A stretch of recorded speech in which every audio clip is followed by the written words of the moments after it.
Namaste and welcome. Before we begin the class tonight, I will offer my obeisances to my spiritual master. Namo Om Vishnupadaya Krishna Pastaya Bhutale Srimati Siddha Swarupananda Paramahamsariti Namane Bhaja Shri Krishna Chaitanya Prabhu Nityananda Shri Adwaita Gadha Srivasade Gopakta Vrindam Hare Krishna Krishna Krishna Hare Hare Hare Rama Rama Rama Hare Hare. So this time of the year marks the appearance of Sri Balarama in Vrindavan 5,000 years ago. And this appearance day of Balarama is called Balarama Jayanti. Jayanti means victorious. So Balarama is the older brother of Krishna, the dearmost older brother. He's very protective towards his brother Krishna. Wonderful, wonderful pastimes that you can read about in Vrindavan with Lord Balarama. And in Vrindavan, one of the names that they have for Balarama is Daoji. And Daoji means older brother. It's a very lovely name. About 35 kilometers out of Mathura, there is a small village there. And in that village, the whole of the village really is all focused on this small temple there. And in this small temple is a deity who is very affectionately known as Daoji. He's a deity of Lord Balarama. So Daoji is nearly 7 foot tall and has a very interesting background to this deity of Daoji. He was actually carved and installed by Lord Krishna's grandson, King Rajnabha, very, very long time ago, obviously. And over time, because you can imagine all the passing of that much time, all the different things that are happening there, over time in this area, it's actually a little town that's called Baldev. But many things were happening around that whole area. And there are a lot of different invading armies at different times. So at one particular time, the Brahmins who were looking after Daoji, they thought it a very dangerous time and they wanted to protect Daoji. And so they put him in the bottom of a kund. A kund is a bathing place. So there was a kund just near this little village, and they actually put him underneath the water at the bottom of the kund. And it worked. The invading armies did not discover Daoji. But as time went by, it became lost in knowledge where Daoji was. After, even just a couple of generations of the Brahmins, nobody knew where Daoji was anymore. And it was about 100 years after Lord Chaitanya was here that he was rediscovered. Daoji was rediscovered. And so he was going to be reinstalled in this tiny little temple once again. And before the villagers brought him out of this kund, they gathered milk, buckets of milk from over 1,000 cows as their offering, and they poured it all into the kund. And then they brought Daoji out of the kund and they installed him in this little temple. So to this day, Daoji is still loved by all the villagers. Actually, a couple of decades ago, really, my husband and I, Jamunadas and I, we travelled to this little village.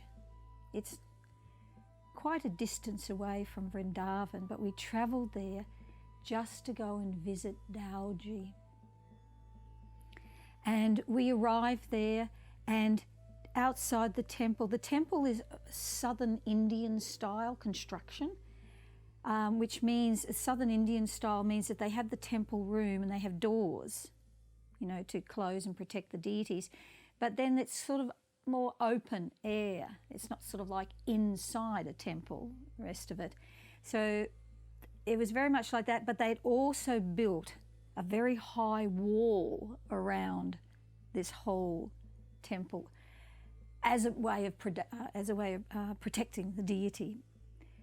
And the wall had 4 great gates on it, one on each side, with a main gate. And so at the main gate, just outside the main gate, in this little village, I'm telling you, it's a very tiny little village, there was one gentleman sitting there and he was selling garlands. That's what he did for a living. Every day he would make garlands and he would sit there, and anybody who was coming to visit Daoji, if they didn't have flowers or didn't have a garland, they could purchase a garland from him. So my husband and I arrived there and we both bought a garland each. They were very simple garlands, because it's a very simple, poor village actually. And so we both bought a garland each, and in we went, in to see Daoji. I think we're the first Westerners who'd ever been in there to see Daoji. And the system, we already knew the system in India is that when you have a garland to offer to the deity, you don't go up and place it on the deity. What you do is you approach near the deity, and there's usually a little guard fence sort of separating you from the deity, and you hand your garland to the Brahmin who looks after the deity, and the Brahmin places the garland at the feet of the deity. So we knew this was the process, so we walked up there, we offered our respects to Lord Balarama, and we handed the garlands to the Brahmin, and he was actually quite amazed. Who are these foreigners who've come here? But he took the garlands very graciously and he gave them to Daoji. So we were very happy, and we're standing there and we're gazing at Daoji.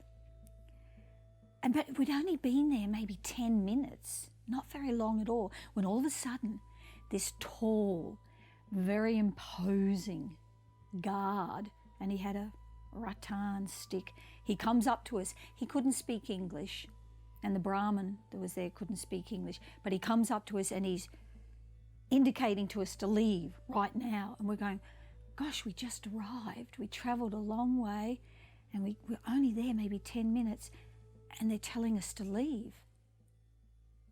So we look at the Brahmin, and the Brahmin starts to indicate, it's time for Daoji to go to sleep. So we didn't know this, but from 3 o'clock in the afternoon to 4 o'clock in the afternoon, Daoji has a rest. So everybody is asked to leave. And we were the only 2 people there. So we followed the guard, and he very ceremoniously made sure that we left, and he shut these big wooden doors, whoomph, and he stayed behind inside to protect Daoji while Daoji was sleeping. And so there we are, we're standing there, and there's this big, huge gate, doors right in front of us, and we look at each other. And my husband, who likes to play jokes, he started banging on these big doors, and he started calling out, let us in, we want to see Daoji. Now, this could have gone one of 2 ways, this situation. All the villagers there could have taken this like, what are these foreigners doing? Like we're a danger. Fortunately, they didn't take it that way, and they all crowded around us, and then they started smiling and smiling and smiling, and my husband is going, Daoji, we want to see Daoji. And they thought it was very funny. So it was, we were only there for 10 minutes gazing upon Daoji, but it was a very friendly, wonderful visit to see the most wonderful Lord Balarama. So For this evening, I'm just going to tell one story tonight to honour Lord Balarama. I'll just tell one story. Pastime in Vrindavan. It's a pastime everybody knows, but it's still just wonderful to hear about Lord Balarama's activities. And just for tonight, I've titled the story, The Gorilla Who Was as Powerful as 10,000 Elephants.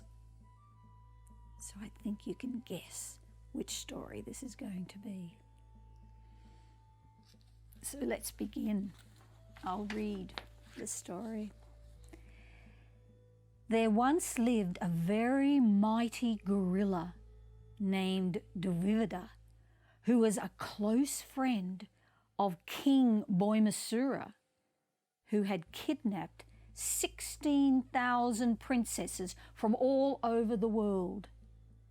When Dvivida heard the news that Krishna had killed his friend Boimasura and then married all the rescued princesses, Dvivida became very angry. How dare Krishna kill his friend Boimasura? Dvivida then decided he would take revenge. He set out to cause destruction, chaos, and grief throughout the lands, especially in the province of Kathwa, where lay the city of Dwarka. Dvivida intended to destroy Krishna's flourishing kingdom. He first began setting fires in towns as well as in the cowherd villages. Being as strong as 10,000 elephants, can you imagine just being as strong as one elephant? He was as strong as 10,000 elephants. Dvivida would sometimes uproot a mountain and tear it to pieces. Or he would go to the seashore and with his powerful hands create so much disturbance that waves would rise up and flood the towns and villages along the shores. Often he would go to the hermitages of saintly persons and sages and cause them so much trouble by passing urine and stool on their sacrificial arenas and smashing their beautiful gardens and orchards. Furthermore, Dvivida would kidnap both men and women and imprison them in the mountainous caves by blocking the entrances with large chunks of stone. This caused great distress both to the kidnapped person as well as to their family and friends. Thus, Dvivida regularly defied the law and order of the country. He became increasingly ruthless and unscrupulous. And not only did he commit all these terrible crimes to cause chaos, he would also rape the women of many aristocratic families. One night, Dvivida heard charming musical sounds coming from the Ravataka mountain. When he followed the music, he arrived at a forest. There he secretly observed Lord Balarama dancing in the midst of many beautiful women who were all singing sweetly. Dvivida the gorilla was amazed at the handsome features of Lord Balarama, who was dressed in blue and decorated with a garland of lotus flowers. All the women were dressed beautifully and garlanded with sweet flowers. Lord Balarama was drinking the Varuni beverage, which had been supplied by the demigod Varuna. This beverage was liquid honey that oozed from the hollows of the trees. Because of this honey, the whole forest was sweet-smelling and captivated Balarama and the young women. Balaram became intoxicated by drinking that Varuni beverage, and his eyes rolled in a pleasing manner. Dvivida observed the whole situation, which appeared to be a great occasion for happiness for Balaram and the young women. Lord Balaram was smiling beautifully, and the drops of perspiration decorating his face appeared like soothing mountain dew. To cause mischief and disturb this atmosphere, he couldn't stand to see Balaram looking so happy. Dvivida the Gorilla climbed up on the trees and jumped from one branch to another. He began shaking the branches, creating a particular sound. Kila, kila, kila, kila. At first, Balaram was distracted by this noise, but then Dvivida came before the women and exhibited a variety of facial expressions. Even though Dvivida was large and powerful, the young women did not take him seriously and began to giggle and laugh. They had Balaram there. Dvivida came forward in front of all the women, and moving his eyes in a scandalous manner, that means he was looking at them, oh, ha ha, ha ha, he showed his lower part of his body.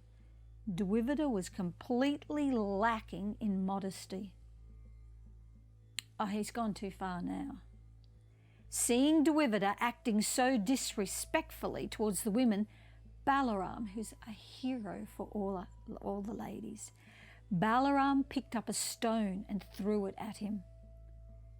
Dvivida artfully avoided being struck and in turn mischievously stole the pot of Varuni nectar and began to drink it. You know, monkeys are always mischievous. Well, you know, the gorilla, he was like the ultimate mischievousness, wasn't he? So he stole Balaram's pot of Varuni. And when he started drinking it, he too became intoxicated. That means like drunk.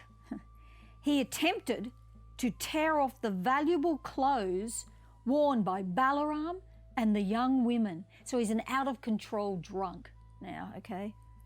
The foolish gorilla thought that he had every right to insult Balaram and his companions, but he didn't realize that Balaram is not only extraordinarily handsome and extraordinarily powerful, Balaram takes pleasure in displaying his strength.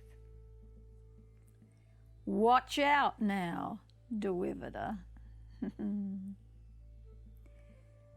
Balaram immediately picked up his club, and Dvivida understood that Balaram was going to attack him.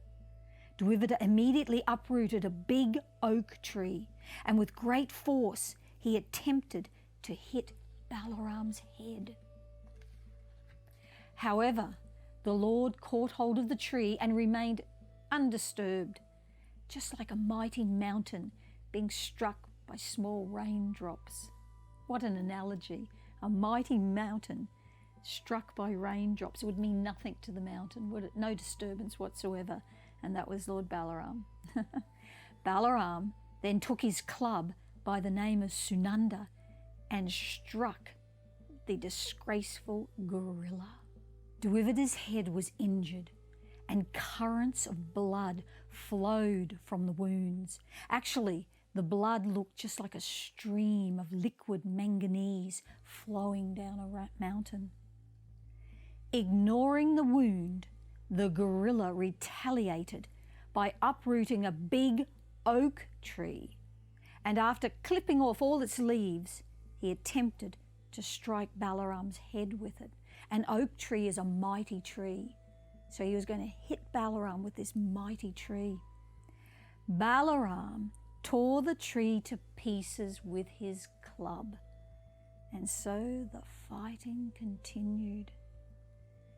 Dvivida tore up another tree and then another tree to attack Balaram. But each time the Lord demolished the trees with his club.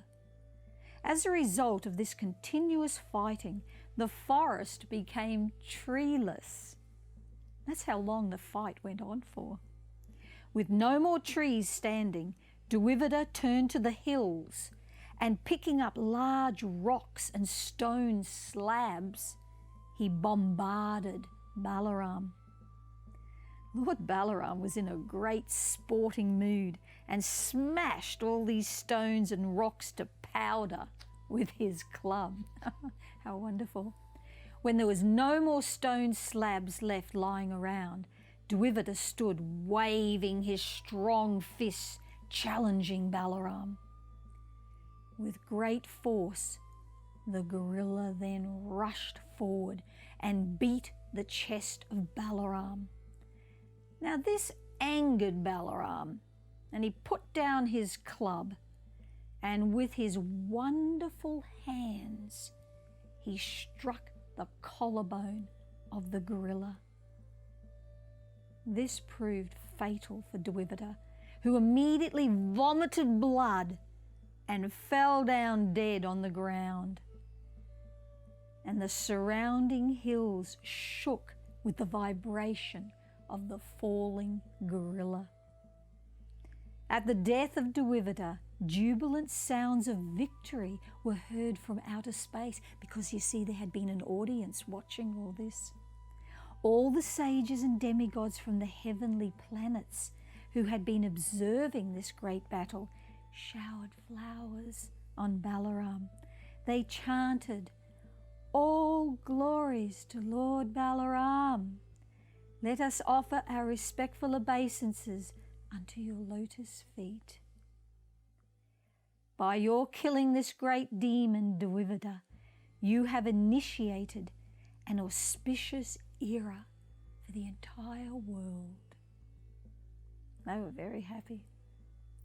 Balarama happily returned to Dwarka city.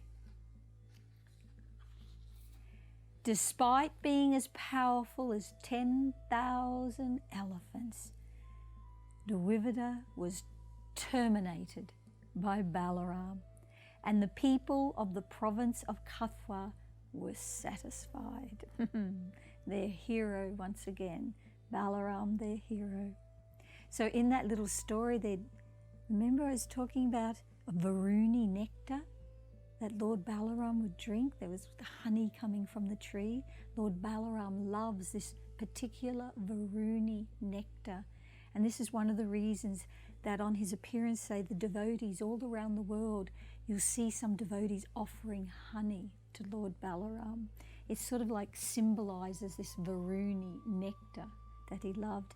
And that deity, Daoji, that I told you a small story about, the deity, when you see him, he's a very smiling face. And in his hand, in one hand, he has one hand up, but in one hand here, he is carrying a pot of Varuni nectar. So wonderful. So all glories to Lord Balarama. Jaya Lord Balarama.